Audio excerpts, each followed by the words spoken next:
State your name. Stephen Brown. Have you arranged counsel? No, Your Honour. Very well. The state will see that counsel is provided for you. It is not necessary, Your Honour. I have decided to defend myself. Well, it's a little unorthodox for the defendant to arrange his own defence. However, it is not unknown. We will proceed with the accused not represented by counsel. Thank you, Your Honour. I'm grateful. Let us proceed. The prosecution calls its first witness, Zylon Ayres. State your name. Zylon Ayres. State Prosecutor Zarkov, you may proceed to question the witness. Thank you, Your Honour. Stephen! Stephen, what's happened? Are you okay? Silence! Be quiet there. If you are unable to settle down, I will have you forcibly removed and charged with contempt. Restrain the witness at once. This is outrageous. This is the final warning. I will not have this trial disrupted by unruliness. I demand to know what's going on. Why wasn't I notified? The state will not answer to you. You answer only to the state. Well, Your Honour, what kind of parent needs notification of their minor's whereabouts when they're quite content to leave them in a house with firearms? We don't even know if he was in the home at the time. We only have his word for it. How dare you? My previous trial dealt with all this. There are medical records that show that my wife had bodily donations because she was seriously ill. I'm no longer a suspect in this situation. Very well. There is no need for your presence in my court. Guard, have him removed. You will be detained en route for point 3254 and then escorted back to Earth. Now, Mr. Ayres, could you please tell us your connection to the chain of events that brings us to the courtroom today? Well, out of a civic duty, I've decided I want to tell the world about the horrendous crime committed by that venerable Stephen Brown. Oh, please spare us the moral platitudes, Ayres, and get on with it. Objection! Overruled. I agree with the defendant. I am only concerned with what you have to tell the court, Mr. Ayres. I am not concerned with your spurious motives for doing so. Proceed. Well, I was visiting Rhubarb on business. One of my colleagues has a warehouse there, and it's just opposite the Brown family house. I was loading up my ship, and I heard this commotion, and just rushed over to the house. Then what happened? Well, I burst in, and I saw Stephen Brown holding a gun in his hand. He was putting it to the head of his brother, Talwara. Are you able to point out the person concerned in the courtroom today? Yes, over there, that man, that's Stephen Brown. Thank you, Your Honour. Now, Mr. Ayres, is it true that you are proprietor of goods of dubious merit? An intergalactic smuggler, in fact? Objection. Counsel is making a moral judgment. Upheld. Counsel is not here to judge the particular merits of a type of trade. If Your Honour will allow me, I would like to prove how Mr. Ayres' line of business relates directly to his character. Very well, but I warn you to show relevance and quickly. Thank you, Your Honour. Now, Mr. Ayres, is it true that you are in fact an intergalactic smuggler? It's merely a case of supply and demand. I'm a businessman. If I was to make pious judgments about certain business practices, then not only would I be a poor businessman, I'd not only starve to death. So, is it fair to say that you regard your conviction for a number of offences by those who enforce law and order as a gross act of misjudgment? A gross misjudgment indeed.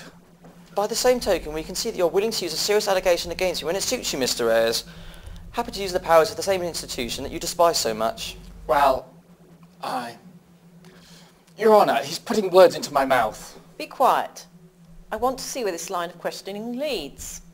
Isn't it true, Mr. Ayres, that throughout your life you have shown a blatant disregard for the law of this galaxy and many others? Well, I've bent the rules a few times, hasn't everyone?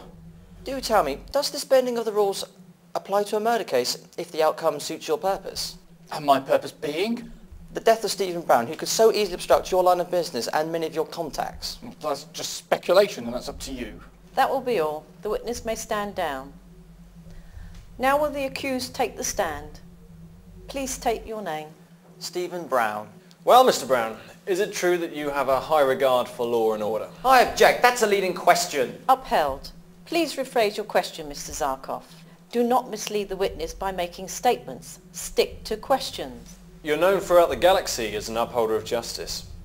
One might even say icon for the downtrodden, an icon for the underdog. If If you choose to flatter me, that is not my doing. Oh, I'm sure, Mr. Brown, that you deserve these plaudits. I am beginning to tire of this pedantic flattery. If you have a point, counsel, I would like to hear it. Would it be fair to surmise that your escape from a detention centre where you were being held on the charge of the murder of Talwara Brown was out of character? It is not in character for me to suffer if I am innocent of any wrongdoing, if that's what you mean. My defence and upholding of the law in this galaxy also includes me, if I am wrongly accused. Oh, so you would rather flee from justice rather than defend yourself in this courtroom? I have nothing to prove. That is your function, is it not? Oh, and I will prove it, Mr. Brown. I will. Well, we shall see. Would both counsel kindly approach the bench? The witness is not supposed to make a moral judgment on the legal procedures and posturing of this court. Please respect it. Very well. Mr. Brown, your situation as an escapee and a fugitive from justice do not bode well for your innocence in this case. I'm sorry, but I happen to believe that incarcerating an innocent is a crime in itself. Innocent?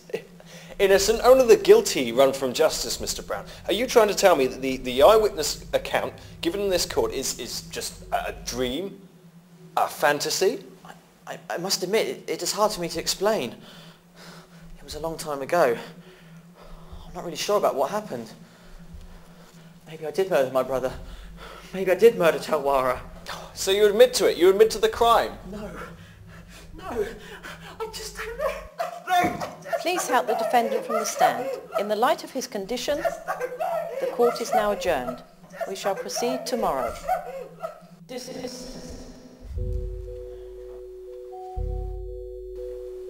Steve? Forcefield, Lizzie. Emma, thank you for travelling all this way to see me in my greatest hour of need. Every time I fall asleep, I keep reliving what has happened. Oh, that's okay, Steve. We've all got to pull together and try and do something to get you out of this predicament. Yes, I'm sure the great Stephen Brown has been in worse situations than this before. Not many, I'm afraid. Well, we can't just sit here and wait for the inevitable to happen. We've got to do something. Emma, Lizzie, I must be honest with you. I'm beginning to doubt my own mind. What if I really did kill Talwara, as Ayres says? It all happened so long ago. I'm not really sure anymore. There must be something we can do to help you, Steve. Thank you, my dear friends. Silence in court. Day 2 of the People versus Stephen Brown commence. The prosecution wishes to summon to the court a new witness. Very well. Proceed. The death. Now my destiny is at hand. Please take the stand and state your name. Death. Well, we need no introduction, do we? No, Brown, we do not. Well, I see you're already acquainted. That should make my job so much easier. But not mine. Mr. Deaf, could you please explain your reasons for appearing in front of the court today? Certainly. I have CCTV evidence of Stephen Brown killing his brother Talwara. If you have this evidence on you, could you please submit it to the court?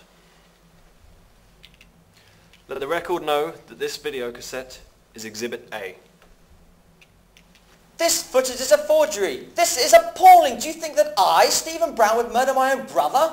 That's for the court to decide. Be silent. This outrage cannot be allowed. Well, Brown, I see that you are becoming agitated, and with good reason. If you are found guilty, your impending death will only be the beginning of your suffering. What do you mean? Do you not know the laws of your compatriots? For a verdict of guilty will mean not just your death, but the death of your family. What? Do not fear, Brown, for you will be able to serve your penance as one big happy family. Sadly, it will not be among the living.